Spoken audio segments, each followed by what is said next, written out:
It's Saturday morning, 7 TV. I feel like singing, but he doesn't cause he's knackered. It's Karl on that side of the screen. Good morning, Karl. Hello, I'm tired, Andrew. Oh, Karl, would you like some unbranded coffee drink? It's in the brand. No, I must go and buy it. I'm influenced by its Nescafe-ness. You have shown me this. Oh, I don't even think it is Nescafe. It's like Emi. It's the choice for people who want to save money. Emi. So the branding looks exactly like Nescafe, but it isn't. Nescafe, Nescafe. That's not the way to start my day. Oh man. Good morning, Jez. Good morning, Graham. Morning, all. How are you, my darling? All right? Me? Yeah. Top of the world, man. Top of the world.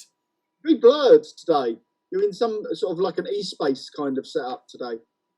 Well, you see, what I kind of figured was, post Kickstarter, your world has become a hazy grey void. So I thought I would make my world look like how you imagine the world really is, so you would feel more comfortable. Past me very quickly. Yes, that's that right. 2001: A Space Odyssey, the space scene. That's pretty accurate at the moment, actually. So, slow down. So, Karl, I mean, in all seriousness, I can't even keep my face straight. In all seriousness, what one has to ask out of an impression of caring is, how are you? I'm very, very happy. I'm very, very tired, but I am very, very happy. I have it's been a crazy old week, isn't it? One thing and another. Yes. You do have the look of a 12-year-old boy post-Christmas morning shock. It's a bit like that, unwrapping all of the presents. Yes. Yeah. And then realising that it's like 24 hours to actually put the Skylectrics together. Yeah. It's one of them. Yeah. And all the presents aren't yours. They have to go to other people. Post them all out. Yeah. All up Father Christmas than the actual kind of Christmas morning. Morning, Justin. Glad you could join us, good sir. Oh, morning. So, Kickstarter is done, but it's not by any means over. So, for all the boys and girls and everybody else out there, what happens now that the excitement of grabbing all the money is over? What happens next? Where are you? It's that good old cliche. It's like, now the hard work starts. It's it's one of them. Yeah, now all the admin. My week this week has been chock-a-block with admin, doing all the bits and pieces. So speaking to suppliers and teeing them up for what's going on. We've got a vague idea of kind of pledge numbers, just from what kind of Kickstarter gives you before people actually start claiming their rewards. So I've been speaking to Sarissa, organising VHS cases, organising, more importantly, somewhere to store the VHS cases. So I've been looking at a container unit somewhere to put all of the stuff in. That was an exciting job that I didn't quite think through. So, yeah, doing that kind of stuff and building the pledge manager. So that's going to be on the Crooked Dice website. So there's, I don't know, a lot. What's this page here? Look, I have a sheet. Oh, look at you with your check sheet that we can almost see.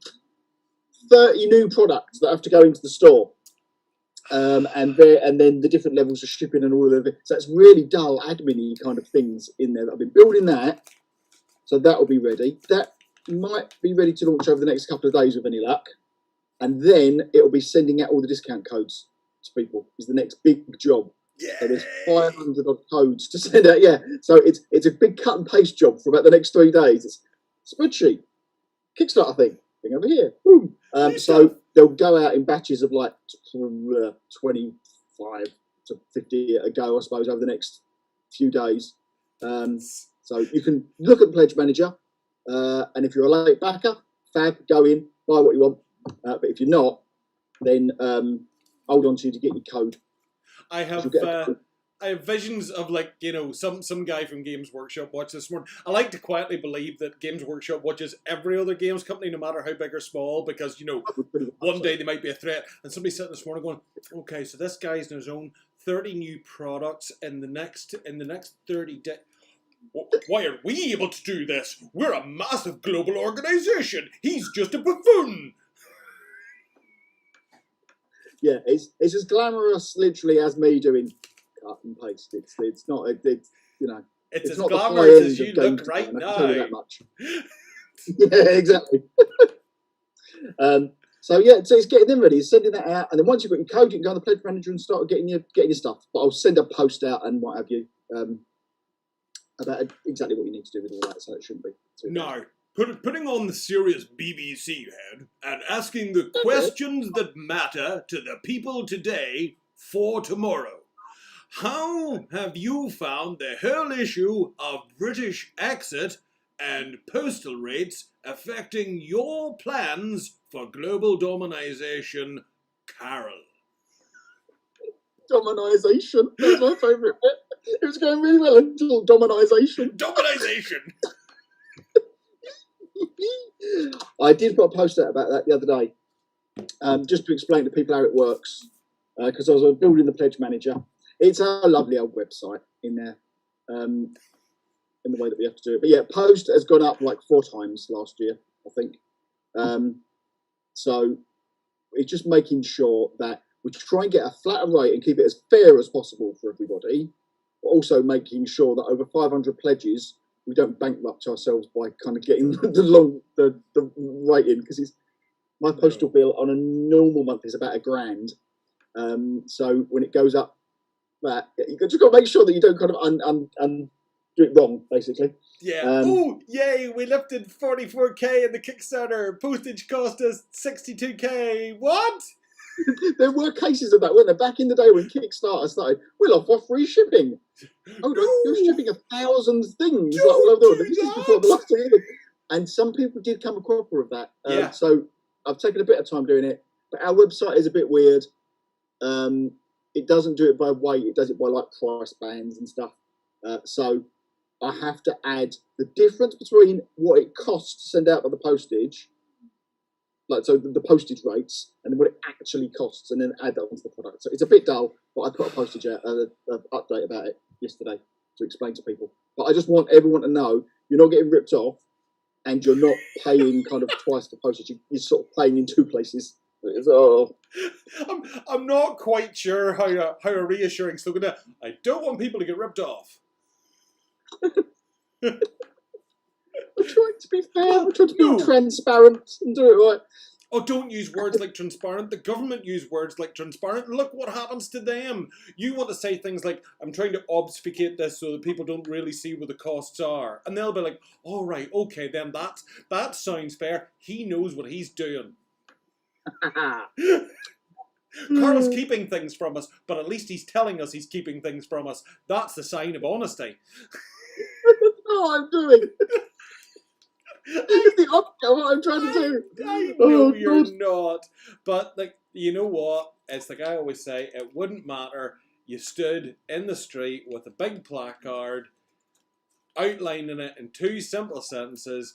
There will still be somebody who'll go, yeah, but, what?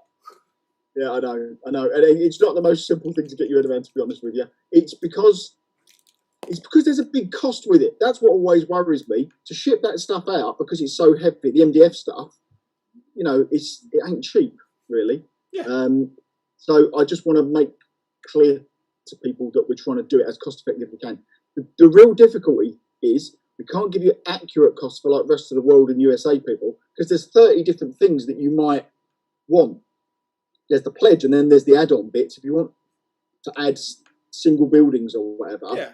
Once that art starts to add up, I don't know what the weight's going to be, so I can't tell you the thing. So we're just trying to make it as clear as we can. That didn't sound very clear. Can't tell you what the postage is going to be because you can't tell me what you want me to post you yet. Once you tell me, I can tell you how much your post is, but the postage will be fair. That's the message that you're really wanting to send out to people today. I don't think you do that in your good BBC voice. So what you're telling us is that postage rates will be based on the specific order of the individual, calculated on completion of the pledge manager, and a fair and equitable rate calculated on the current global rates to send to their destination. Couldn't be clearer. I want you to do this on all things. This is magnificent. This is my favourite voice so far. This is the BBC World Service. And now, to get sued. It's not quite Brigadier, but I really want you to say, I'm pretty sure this is Chroma. I'm pretty sure this is Chroma. Yeah. There you go. Oh, okay. It's my favourite Brigadier quote. Oh, fair enough. My favourite has to be Chap with Wings, 5 round, trumpet fire. Yeah, man. Pretty or sure. Really, Benson. Every so often there was a really, Benson. It's like, why do I even keep you here? Because I'm all you can afford, sir. Yeah. The last time we employed a captain, he went nuts and turned against us. Yates does not get a good deal, really. They kind of forgive him at the end. He gets a little bit of a comeback. Yeah, but he's very soft. He's the first one to get taken over at any point. Love him. There's David Brashaw of Backspindle Games. Good morning, David. And David says, yup. Receiving games from the US is a third of the price of Royal Mail going the other way. That's because the Royal Mail doesn't like to go both ways. I don't know. Anyway, I think it's about time that we had a little bit of a review of the Kickstarter itself. And as if by magic, I have, for the boys and girls at home, already curated the Kickstarter page. Have you? You didn't even look sure when you said that then. For a moment, I doubted myself in terms of the word that I'd chosen to use, and then remembered it's me and I don't care anyway. It's a good word. I like the word curated. It is a good word. It suggests that I've done something more than told OBS to simply look at the screen that I've shared with them. It makes it sounds much better than that. Yeah, it's got the sensation of I had an input. So all the boys and girls and David are now able to see Benson is not Baldric. Don't you dare. I wasn't going to say it. Benson's quality. Benson doesn't have many cunning plans. No, he doesn't do cunning plans. He does do a bit of James Bond sneaking about with his wolf through the odd time. He often stands in a corner having a cuppa with Joe or Sarah Jane is what he tends to do. Yeah, to be fair, he does end up being a bit, given everything that they deal with on a weekly basis, there comes a point where you go, really, Benson, do you still have to look surprised? It's an alien. I mean, if I saw that in the River Thames, I'd be surprised. Yeah. Though I think in the later episodes, you do kind of get that look of, oh, here we go again, you know. That's kind of nice. Anyway, I digress. Stop making me digress. So we will probably, folks, be a little bit of a different pace on the screen from yous due to that thing they call lag. Lagging. So at the minute, for some strange reason, the Facebook or the Kickstarter page is insisting that I want to look at your notes, and I don't want to look at your notes. There we go. Because once it swaps over from being a live campaign to a thing, it puts the updates there. Yeah, well, I've just got rid of your updates because we want to go back and look at shiny stuff. Yeah, campaign you want then. That's the one.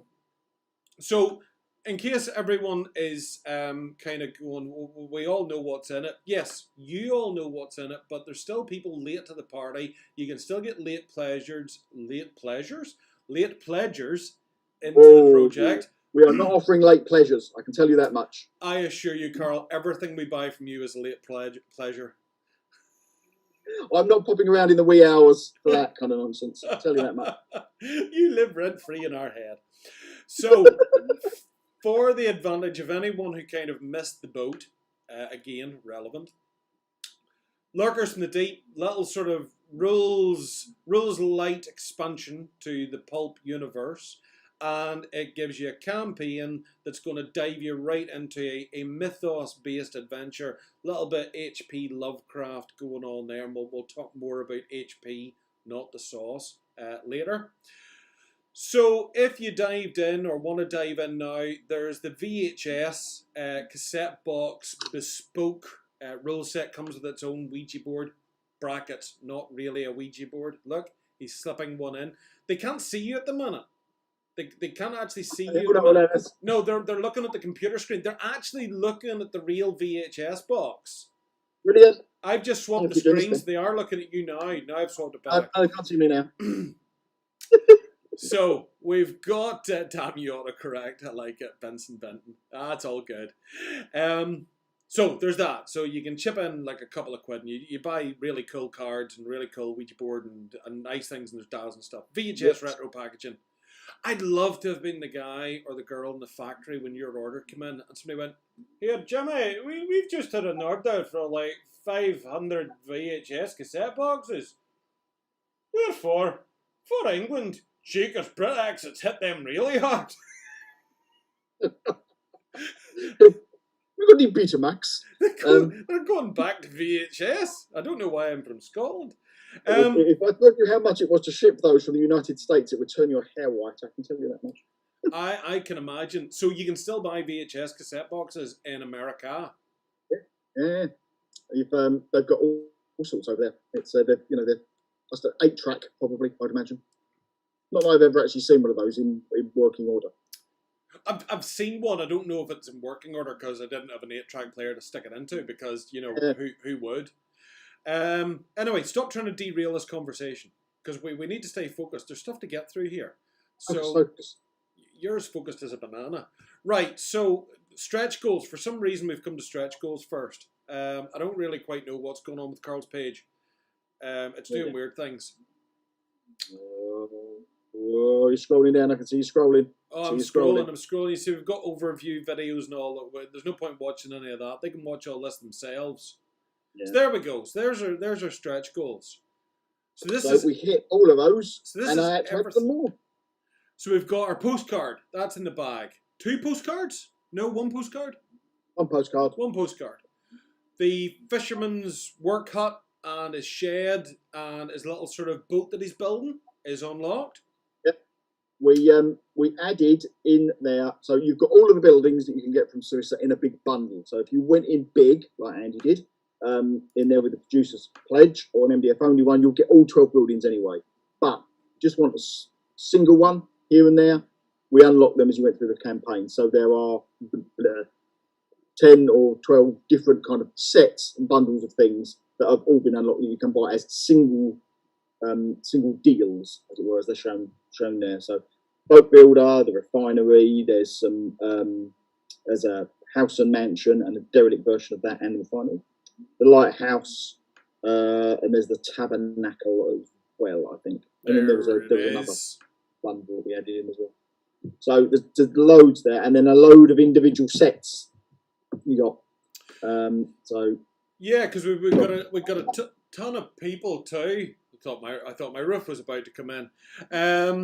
So that just in terms of the stretch goals, we did get. Don't want to sort of fly past them here, but we did get unlock a few characters. But I think we'll see the sets here. So the fish folk dockers. So they're slightly corrupted. So there's a set of them has been unlocked. We got the MacGuffins. So we've got the Necronomicon and occult statues unlocked there as well. The beat cops, particular favourite of mine. I have wanted good, honest, standard beat cops for so long. We've got Dr. Fisk. Am I pronouncing that right? Yeah, close enough. Yeah. Okay. Sticking on his rubber glove. Justin Lee Morrison's going to love that one. We have our Fishfolk Devils, so they're sort of fully converted deep ones. Yeah. We have Professor Whitwood. So she's like the Buffy the Vampire Slayer type in this. Yeah. Bit of a kind of the goodies, let's put it that way. Yes. Now, the token upgrade is a nice touch as well. That's a little MDF token upgrade. Multipart, I think Karl. Yeah. Oh, well, we'll tell you what, when we go back to looking at us, we'll throw up in them that you've got physical there as well. Our OSR agent, another nice lady figure. And unlock the US Army Rangers. Unlock the Shoggoth creatures. The Tabernacle. And, I mean, the entire reason that I pledged at all The occult investigator. I mean, if You he know- hadn't got unlocked, I was basically out. Do you know who that is? I told you this before, haven't I? Surely you know who that is. Well, He's the one on the foot. You can't see the box, but he's the one on the. he's the on one front of from box as your well. advert. Yeah, the one holding the lantern. Yeah. That is the delightful Dr. Peter Wright from Edge Hill University.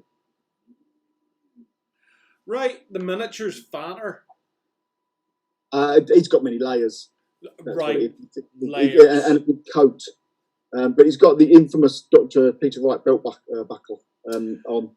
See, So yeah, we've only seen Peter from like about chest up, so we've never seen the infamous belt buckle. So that's better. We did that for Pulp, and then Professor Whitwood, who you mentioned earlier, is based on the delightful Jen Woodward, who is Peter's life partner. That seems like an awfully convoluted way of telling us that, but that's good.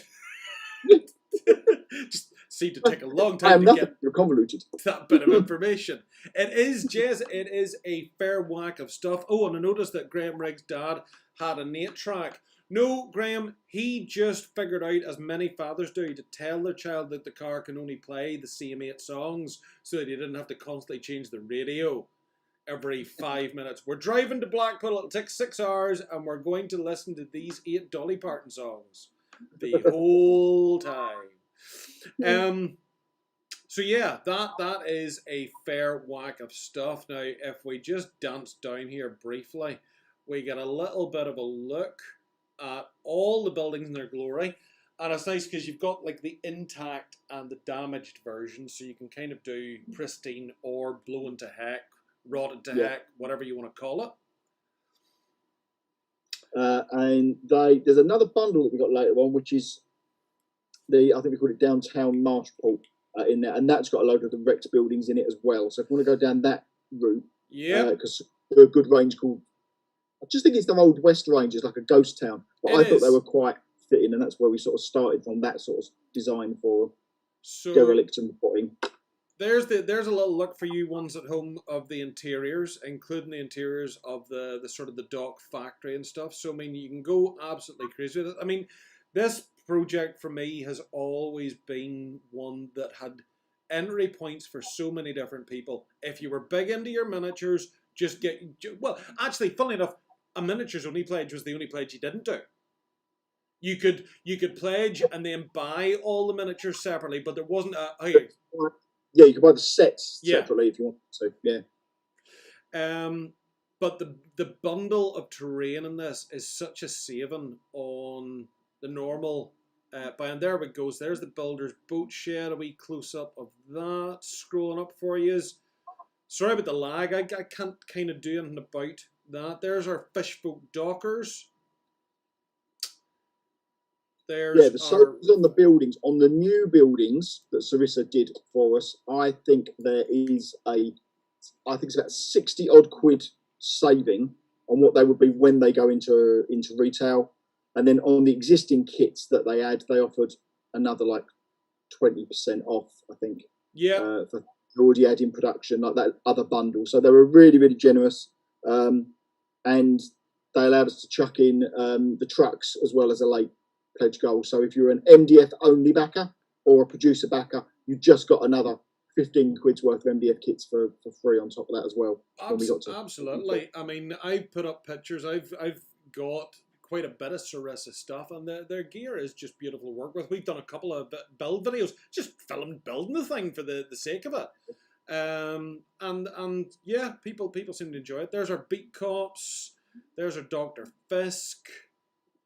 There's our lighthouse, which is very nice. I know that I'm saying this and yous are at the minute still looking at like mansion houses, but you'll play catch up with all this. It's all good. I'm just trying to get down here to that little expansion set. There's the derelict mansion house.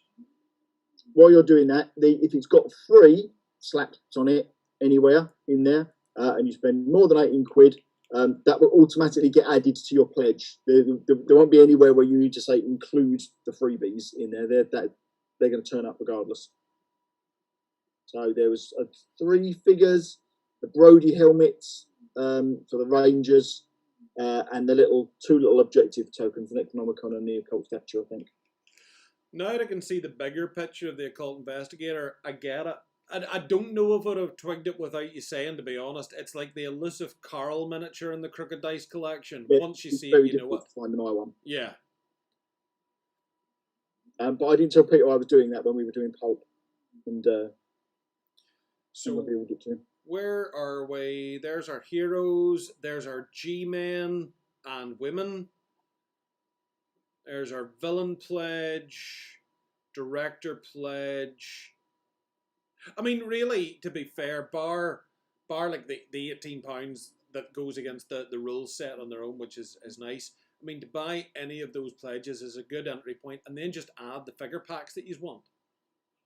You know, if you really just we tried to kind of bundle them in there so that you've got it aligns a bit to the game with a good and evil kind of set in there.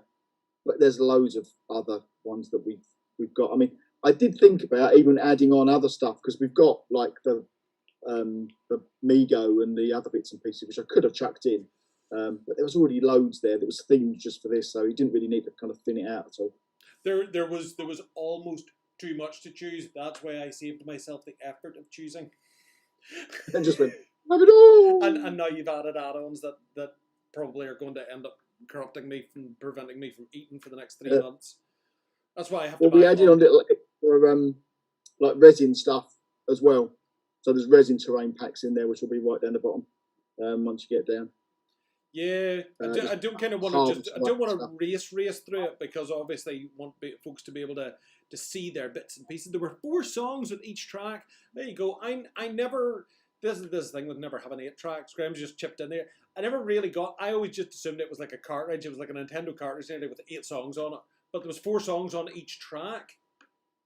So did you flip it over? I've only ever really seen them in movies. I don't think I've ever seen one actually in a car back in the day. I'm aware of their existence, and as you say, yeah, it was this cartridge. You slapped it in. I was always the impression it had 8 songs on it. There you go. It didn't. It had 8 tracks, and each track had 4 songs. I don't know. Why was it even called an 8 track? That's stupid. There's Cthulhu. He will probably have to get added on to mine as well now. I hate you, Karl. What? The cultists. I have somebody else wanting to jump on my pledge. Andy, have you done your pledge managers yet? No, it's not ready yet. I want all the cultists. Okay. There's the fish folk one, and then we've got 2 different packs of cultists, just kind of rogue figures as well. With the pledge manager, it's on the Crooked Dice website, so you'll be able to add any of these things in, but actually you can add anything from the back catalogue that you want at all and chuck it into your cart. So if there's something post-apocalyptic or spy-fi that you want, you can add that in. You can basically cheat and throw in a late pledge, or your pledge is already there, and go, ha ha ha, that fool Karl, I don't want any of his lurkers and deep stuff, I just wanted to get a discount of everything else, and I've got it, ha, I fooled him. And Karl will go, oh yes, you have fooled me. I haven't spelled Eldritch right, I've just seen that. I've lost the T out of Eldritch somehow. Has that been on there all the time? I've only just seen that. I just thought you were having fun, that you had gone for Eldritch as opposed to Eldritch. How long has that been up there? Like 6 weeks? That's the first time I've seen that. Yeah, but if anyone else had been able to really spell it and didn't think you'd done it on purpose, they would have messaged you. You know what the internet's like. That's true. You missed out the comma in there. It's not called a comma. Boathouse, come on, right. We've seen enough of this now. We kind of know what we're doing. Where's that bonus? Where's that bonus terrain pledge? If you kick it down there, you'll find it. There it is. There it is. So right at the bottom of that with all the other bits. Yeah, there we go. I found it already. That's just that YouTube hasn't found it yet. In it. I'm slightly behind, but so that is the ghost. So 5 of those are the ghost town buildings from in the Sarissa range, and the other one, which I thought was really good. I think they call that a destroyed chateau, but I thought that was good for the hotel. It is. I've actually got the chateau, that exact chateau, the undestroyed version of it. because we use it as an objective in bolt action. It's perfect for the typical shadow that the Germans have taken control of, and your commandos have to break in and steal the map and kill all the sentries and that sort of thing. Of course, what it means now is that I've got the intact version of it and the ruined version of it when I end up paying for this as well. I hate you, Karl. Well, like I said, when I planned out all the maps for this, I used the Sarissa buildings to block out all the streets and the setup in there. So you can, in theory, dress the entire table in their stuff. And that's one of the ones. There's that really good kind of plantation building they've got as well, which I half considered. You know the one I mean? There's a destroyed version of that and all. That's good. Yeah. Sorry, I'm just giggling as well at the ongoing chat about the 8 tracks. That's too much maths. So, is it 32 songs? Is that non-Lucian Lovecraftian music thing? What does the 8 refer to? I don't understand. I thought it was as simple as 8 tracks. So there's 8 tracks on it. Yeah, I literally thought it was 8 track. 1 to 8. 8 songs, you bought a small album, stick it in the car, play it, go. But I don't know. I'm confused. Also, you could take that cassette out and you could plug that into the back of your big track and it would also play it and also program it and move it around. I believe that's how it worked. No. Just no, Karl. Stop it. Definitely worked. Right. Worked. Just in case you decide to dance again, they're looking at us again. I've taken away your Kickstarter page because reasons. Because reasons. Because reasons. Reasons. 8 squared, 8 cubed. Yeah, I think there's a scenario now around 8 tracks about to be developed here amongst the viewers this morning. The Cyclopean 8 track. The track had 8 sides. It's like the Roll Right Stones. You can never count them. How many tracks are on it? It's not good. It's not good. Moving away from 8 tracks and moving on slightly to the world of Lovecraft. Yes. It is possible that there are still viewers considering pledging but not fully understanding the nature of Lurkers of the Deep and this Lovecraftian mythos that we speak of. Weegamers in the Bunker Club have taken the liberty of putting together a small sampler to suggest to you what this Lovecraft is all in aid of. Would you pass me a macaroon? Macaron or macaroon? Which would you prefer? Schoon. Because only this week did I discover that macaroons and macarons are not the same. No, one's a French president and the other one is a tasty treat. No, both are tasty treats. But both are different tasty treats. Are we allowed to nibble on the French president then? Apparently, it is a coincidence that he is named after a dessert. There are macarons and macaroons as desserts. They are different things, and I've really watched too much Bake Off. I've never seen Bake Off. You've missed a treat. So, some of it is pure entertainment gold. Some of it is, I never want to eat that in my life. Moving and talking and making noise. Oh, you're back. You're back.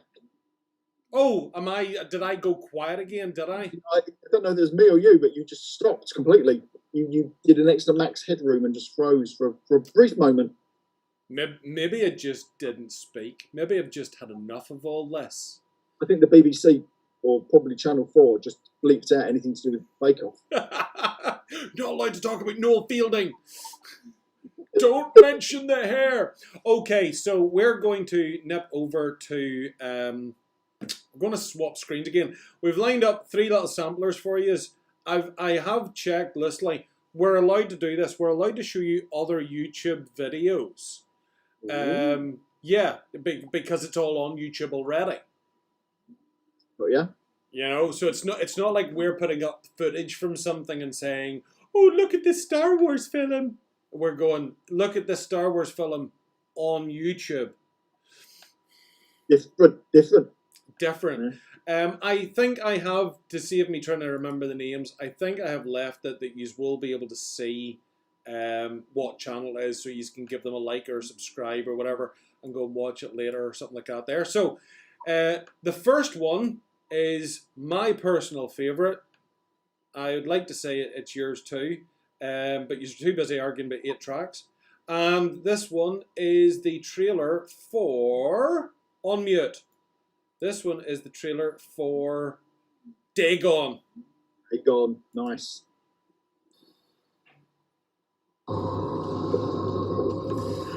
Welcome to Slash Forward. In this episode, we're going to visit the aquatic gods of old with the 2001 film Dagon. Let's get to it. We will talk about it. We open on an underwater diver descending into an eye hole of sorts, seeking the mysteries of the deep. He finds an alluring woman who startles him awake. In the subsequent exposition, we find that this is a recurring nightmare for Paul, and that he and Barbara are on a boat vacation after receiving a large investment in some type of business venture, which occupies his full attention and prevents him from being able to relax and have fun. Barb decides to give him a lesson in fun, but the files! It's clear that Paul needs to loosen up when even his benefactor Howard and his wife Vicky are unfazed by his inability to check their investment. They soon find themselves pummeled by a severe storm. Howard intends to take the boat away from the reef, but navigates them directly into a rock instead. Below decks, Vicky finds herself pinned between the rock and the full weight of the boat. They try to tell her that it'll all be okay, but I'm not so sure. When it becomes apparent that no help is coming from the town, they begin to raft their way over. Back on the boat, we see that Vicky feels something in the oily water, so Howard starts shooting blindly. Back on shore, they investigate the seemingly abandoned town, and Paul notices the symbol from his dreams. Then they find a priest to help, who pairs Paul up with a couple of boat enthusiasts to go out and retrieve Howard and Vicky. Meanwhile, Barbara is led through the town, now much more actively occupied, but mostly by pale weirdos. She's taken to the innkeeper, who she has a hard time getting to understand her needs, so the priest steps in to help. The innkeeper. He helps the innkeeper. In the alcove, Paul finds the boat strangely empty other than Vicky's marital towel. When they return, he's told that Barbara is at the hotel, but the innkeeper keeps at his game. Paul notices a few fishy things about the hotel as he makes his way to his room, which is free of most amenities other than a view. Right when he collapses in despair, Barbara shows up. Oh no! Luckily, it was just a dream. There we go. That kind of given them the gist of it anyway. So that's Dagon, and I can assure you, it doesn't get any better than that 5-minute interview or overview he showed you. It's weird because it starts off like a kind of bad 80s kind of TV movie of the week kind of thing in there, and on the phone you think, well, this isn't getting. Once they get actually into, is it called Innsmouth in this time? I can't remember what it's called. Don't think so. I think it's called Port of the Ego, Yeah, it gets a bit better then, and it's quite sort of faithful to the original Shadow over Innsmouth story at that point. The whole the payoff for this one is very much the end third of the film. They kind of, hey, we kept all the money until now, look, special effects and prosthetics and stuff like that. And pathetics. It's not bad. All the ones out there, it's fairly close to the story in some respect. Yeah, exactly. Now, if you want true quality, and by true quality I mean almost none, you want to check out The Beyond.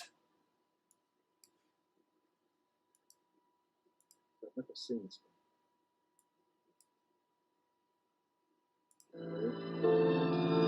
Listen to that music.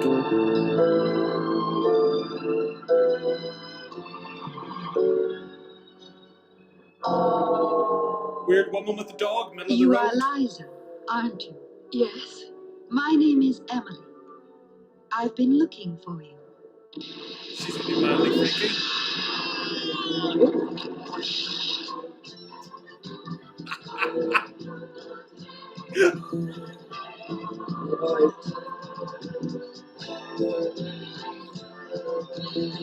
Go back to where you came from and hurry. Leave this place. I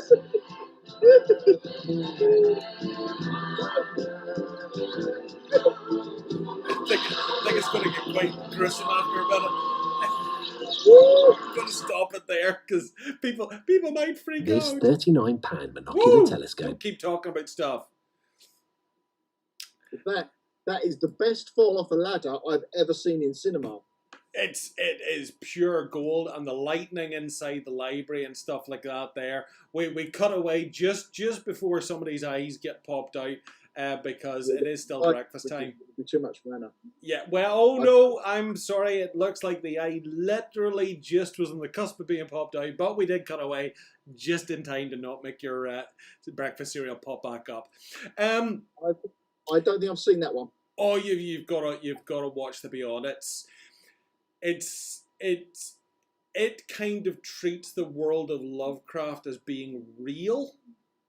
So Yeah, okay. the Book of Ebion and stuff's in it, but it's not Lovecraftian in itself. It's a horror film that is set in the Lovecraft world, if that makes kind of sense.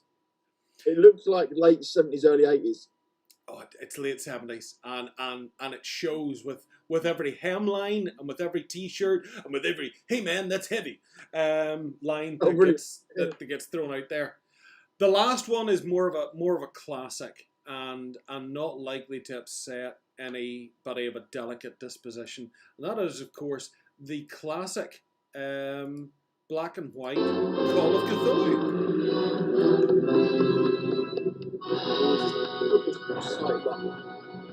It's a nice little one. Classic tale of weird mystery and cosmic terror comes vivid life on the silver screen. Oh yeah, I can see it. You can't yet. Unlucky. I get to enjoy this in 12 seconds before you.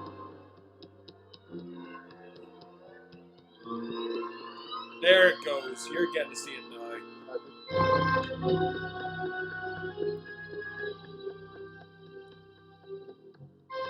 Now, we're not going to let too much of this one run because it's essentially, if I remember correctly, it's essentially a silent movie with captions and all. There's a couple of different versions. It's really, really good. Yeah. It's been done by on the cheap, it's not quite. It's been done by a small kind of amateur dramatics kind of society, the H.P. Lovecraft Historical Society. In there, I think they've done another one as well. They might be doing Innsmouth at the moment, actually, but it's been done as a silent movie. It's done really, really well. If anything, this is exactly what we imagine pulp to be like, if we were doing it. And this is kind of what a big inspiration for lurkers. You'd wonder why I kept that one to last. It's almost as if I planned it. I really like. There's a great scene on the kind of the rock before, where the Vault of Cthulhu is in there, which is really, really well done on a kind of quite a low budget, I think. But it's definitely worth a watch. I think you can get it on DVD somewhere. Yeah, but I only saw it recently in the last couple of years. What I have found with pretty much the three examples that I chose for this morning's little snippet is that pretty much all three of them are on YouTube as well, so you can watch them. Trying to be helpful to our viewers by giving them things of relevance and meaning. So yeah, there is obviously other Lovecraftian films, and I mean, forgive me for suggesting this, people, there are books. I would start there, as most young teens did, because it's that first time where you're reading at them in there, and it's the shared universe thing. It's the first time I ever remember getting anything beyond a serialization of books. This was all separate stories, but he mentions, a weird book in one that he mentions in another one, and they all appear in, Arkham and the Miskatonic University. And now we take that for granted with our Marvel Cinematic Universe, that is that whole interconnectedness. But when I read them, I don't know, when I was a teenager, it was like, oh, and it just adds to that sort of realism. Oh, is this a real thing? Is this a real place? And he does that quite well. He's quite a verbose writer. He's not short of 10 words when one will do. And he's got a particularly weird style to him. Yeah, it's not everyone's cup of tea, and there is, let's address the elephant in the room, there is the concern amongst some these days of his evident sort of racism that permeates some of his work as well. And it's not, you don't have to look far to kind of see it. He was a bit of an odd man, and had a very closeted life, kind of living up in kind of Rhode Island in there. And yeah, some of the views now don't exactly kind of hold up to kind of your modern. It's it's like if you go to watch Life on Mars or one of the old sitcoms like Fawlty Towers now on iPlayer now, it's normally preceded with the views and commentary in this program may not be in keeping with modern society. Bear this in mind when viewing. There's a good documentary about him on Prime, I think. It is, and it's got Guillermo del Toro and lots of other people kind of talking about him. I think Stephen King quotes him as kind of an influence as well.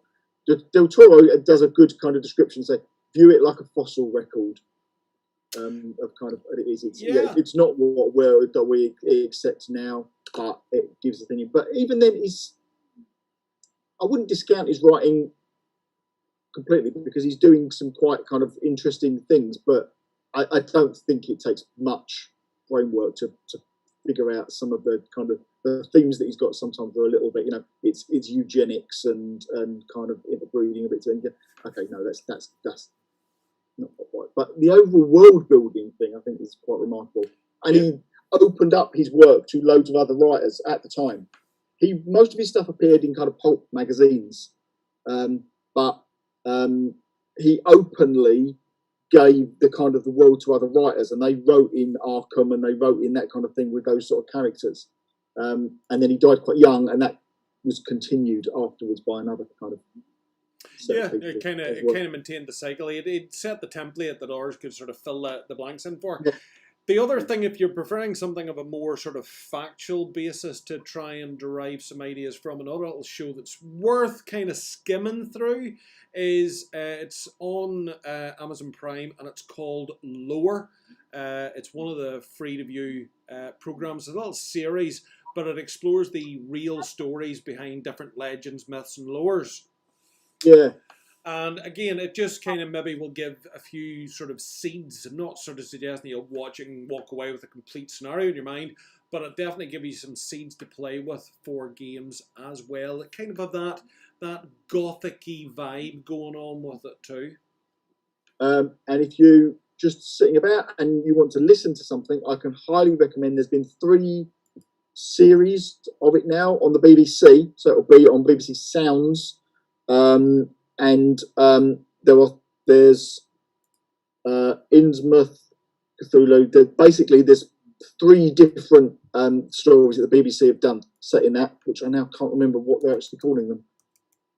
But it's been done as if it's a modern day podcast that are uncovering this secret world in there. And if I could remember what it was, it would really help people. It's on, it's on the BBC because the most recent one, the first one they done was The Mysterious Case of Charles Dexter Ward. That's right. Then it was Whisper in the Darkness, and then they've done Shadow over Innsmouth. Yep, and they've done a similar thing to Lovecraft and himself in that they've created their own fictitious radio universe. Yeah. Because the radio adverts and all that they play for their own channel aren't real. So it's a show about a show investigating these things. But the mythos that they're kind of going through is absolutely H.P. Lovecraft in there. But what they've done is just given it a slightly sort of modern twist. And they also build in other urban legends and some ufology and various other bits and pieces that they kind of weave into it quite nicely as well. There's a famous British UFO incident in the late 70s, 80s at a British Army base that I can't remember the name of now. But they feed that into one of the stories as well. So they give it a bit of an update. It's quite good. Just while we're on this sort of topic, and to throw it in here, Cooper has thrown in that YouTube has an audio play, The Siege of Innsmouth, which is worth checking out. Oh, I've never heard of that. No, I've just chucked it in here to check, but what it came back straight away, it claims to be a comedy, 2.9 thousand views. The Raid on Innsmouth, EDF, Eldrick Defence Force, a Lovecraftian comedy. Oh, hello. So, okay, well that's very... Innsmouth has inspired a lot of stuff. So The Shadow over Innsmouth is, I would probably say, his most accessible story. It's got a good pace to it. And there's some action scenes and bits and pieces in there. And that was very much the inspiration for Lurkers of the Deep. There's the opening paragraph of it So it's written kind of after the event, and it talks about how the army and the US government go into Innsmouth to sort out what this guy has kind of discovered when he's gone in there. And I always found that was thought that was one of the most interesting bits and kind of ripe for a skirmish game. So that is what Lurkers kind of takes its inspiration from. Yeah. There's, is it Rendlesham Forest? Rendlesham Forest, thank you, Graham. Yeah, yes, it is. Go. Yeah, it is that. Yes, there's the shadows over Innsmouth and the Siege of Innsmouth are on. In fact, when you just click, basically, if you go Innsmouth in one of the name places, suddenly YouTube becomes your best friend in the world for volumes and volumes of stuff. So if you're looking for seeds and ideas, that's clear, and you don't want to read books, that's the place to go. There's loads of brilliant audio recordings in there. I sometimes had them on in the background if I'm packing orders or whatever. There's Mountains of Madness and Dunwich Horror. There's 2 or 3 albums recorded by, oh my God, Karl, your brain's gone. Sapphire and Steel, David McCullum. Yes. And he records the Dunwich Horror. Lovely. Oh, I'd like to listen to that. A couple of other ones in there, but there's loads of audio stuff on there that you can kind of listen to during the day, which is quite good. Excellent. We'll definitely have to be checking that one out. Okay, that's the overview. If you haven't paid attention, tough. So before we wrap up then, Karl, obviously the business of crooked dice does not stop just because you've made oodles of money for nobody in the Kickstarter, because it's all going to get soaked up by postage. So what is on the horizon next? I believe, now you did share it with me, but I didn't get around to putting up, but there's skeletons, more skeletons, loads of skeletons. We got a load of masters in yesterday for some more fantasy bits and pieces. So there were bugbears, there was a skeleton command, there was a good kind of monster hunter guy in there as well. What else? Oh, some more Colony 87 stuff that we've got going. I've got another 2 figures that Andrew May sent to me last night. It was lovely. Sculpts for those. Some really good sort of Terror Bird and then Sci-Fi Riders for those for Colony 87. So we're starting to build up a few more of those because I love doing that stuff. So yeah, there were a load that came in yesterday, maybe a dozen or so. And then we're doing Ernst is sculpting lots of good 70s and 80s stuff again at the moment. So there are 4 Soldiers of Fortune, which is and I've got a little list of other things that people have been asking for ages that I'm going to try and do this year.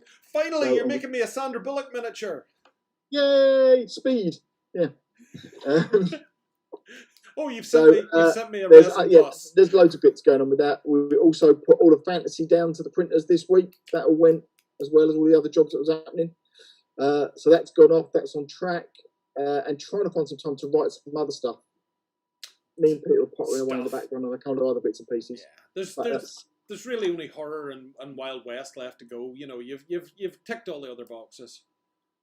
It's all the feature pack stuff. So I'm doing a mythic one. Like a mythic fantasy one at the moment that I'm getting some stuff ready for. Wanted to do one for our barbarian lady for Orsa. So I want to do a classic. Oh yes. You know, kind of barbarian pack. In a weird way, you're doing the Lovecraft thing now yourself, in that each of the core boxes for 7TV represents the mythos of 7TV in a different era, so to speak. Yes. Whereas now these feature packs extend that mythos within each of those territories and start to establish, you know, a colony. Yeah, that influence of that shared world thing is something that I really, really, I'm only really thinking about it now that I realise how much of an impact it had on me on the writing and stuff that I've done over the last few years with the games that we've written. But yeah, that kind of, there's a world you don't know, or a kind of a pretend one in the background is absolutely at the heart of the kind of the meta bit of 7TV, that there's these different studios in there. So yeah, we've got a new one for fantasy, which is Minerva Aventure. So it's an Italian film company, which is sort of inspired by Raffaella and Dino De Laurentiis. So we've got Donatella De Lorenzo. And her father made kind of like peplum sword and sandal movies, and then she took over and loved fantasy stuff, so did a kind of a barbarian trilogy and loads of other stuff. Class. So yeah, that's good. That's all coming up. We'll put some more stuff on the blog about that soon. Very good, sir. Very good. Never a dull moment. And of course, boys and girls, there's another nice wee thing with the whole Lurkers the Deep thing too, with all Karl's bugs and sort of tree peoples and existing miniatures like that. You know, the colours out of space as a theme. That whole body dysmorphia and plants taking over and insects being converted. They suddenly can become your crew, your cast for a Lurkers of the Deep style setting game as well, because it still keeps it in that vein of the mythos.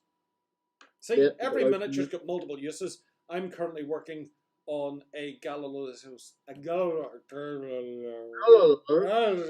and we had a frightfully good time. Everybody was awfully drunk.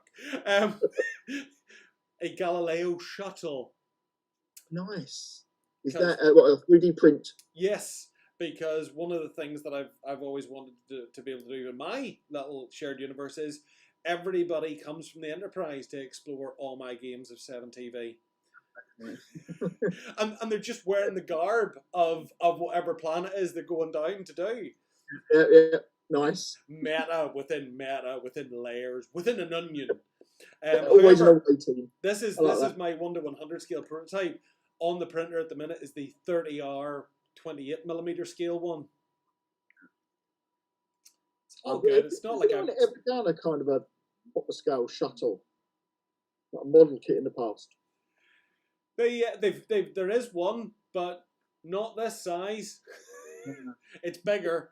It's bigger on the inside and the outside. This one should be fairly. But I have no real technical skill, so I kind of get an STL file and it tells me what size. And I go, yeah, all right.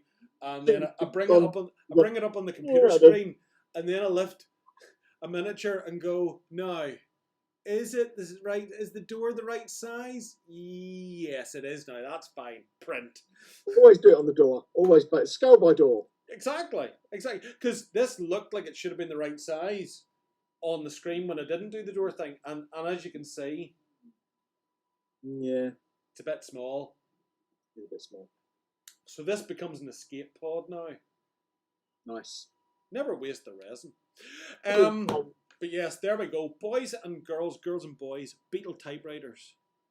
Beetle typewriters? Are these packs for general release after Kickstarter?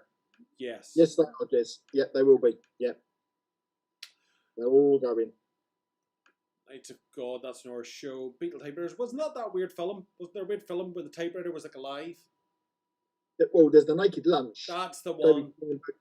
That's the one. Because the typewriter's like a creature and it talks to him and stuff and it wants him to touch its keys and things. Yes, there's Existence as well, which I always get. Yeah. Dark City kind of loosely almost fits into the same vibe as this. Yeah, it's more gothic, isn't it? I think. It's a bit, but you've got all the hats. For years, you know. It's a good film. Yeah. But you do have all the hats, and it is 90. It is, when you look at the cars and all in it, it is kind of G-man in 1920s. Kind of feel to it, hasn't it? Yeah. Yeah. You could get away with that too. Anyway, there's plenty of mileage. Right, folks, yes. Karl needs to get on because he needs to have, Naked Lunch, there we go, we're right. Karl needs to get on and fight with things and do stuff, and the wee critter looks like he needs a cup of coffee and lie down. It's like talking to one of those reporters that just came back from a war zone who's kind of got that 1,000-yard stare in his face, like, yes, Andy, whatever, yes, I will send you a Cthulhu. Right.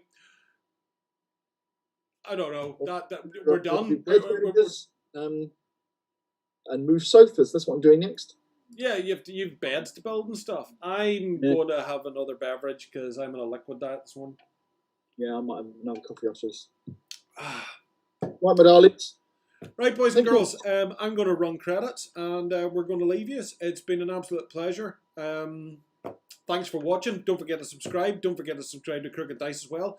And if you missed out on the Kickstarter, Pledge Manager's coming live at the weekend. It's not too late. You can late pledge. Late pledge basically means you can just buy stuff and be happy. Go on, buy things. It'll make you happy. Bye bye, everybody. Bye bye. Bye bye. Bye bye. Bye bye. Bye bye. Bye bye. Bye.